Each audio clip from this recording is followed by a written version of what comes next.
Amara sat in the third pew, arms folded, chewing gum, loudly. It was her grandmother's idea to bring her to the weekly night vigil.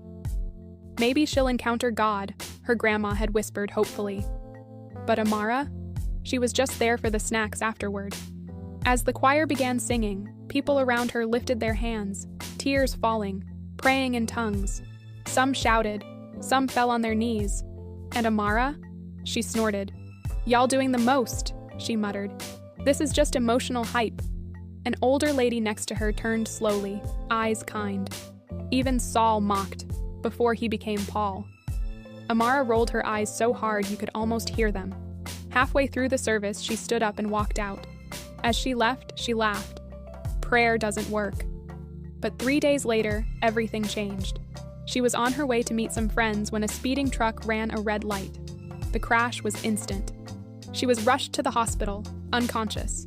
No broken bones, but a severe head injury. The doctors said the trauma had caused her to fall into a coma. Her grandmother cried and begged for prayers. But when she mentioned a prayer vigil, a nurse whispered, "There's no point, she can't hear you." Still, her grandma went to the church and gathered the same people Amara had laughed at. They prayed all night, with groans, with tears. Then something strange happened. A small boy, no older than 9, walked up during the vigil and tugged at her grandma's shawl. God says she can hear, but she's waiting to hear real words, from someone who really knows her voice. Her grandma wept. At the hospital, she knelt beside Amara's bed. Her voice cracked as she prayed. "Father, I know she mocked you, but I also know you love her more than I ever could. Let her come back, not for me, but for you. Call her back, Jesus." And at exactly 3:17 a.m., Amara's fingers twitched.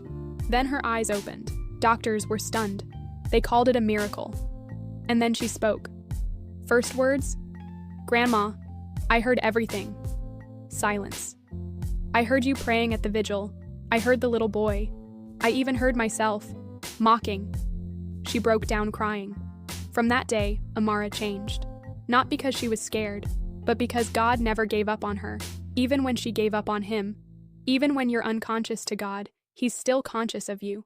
Follow if you believe God still speaks to rebels, doubters, and even mockers. Because grace goes deeper than words.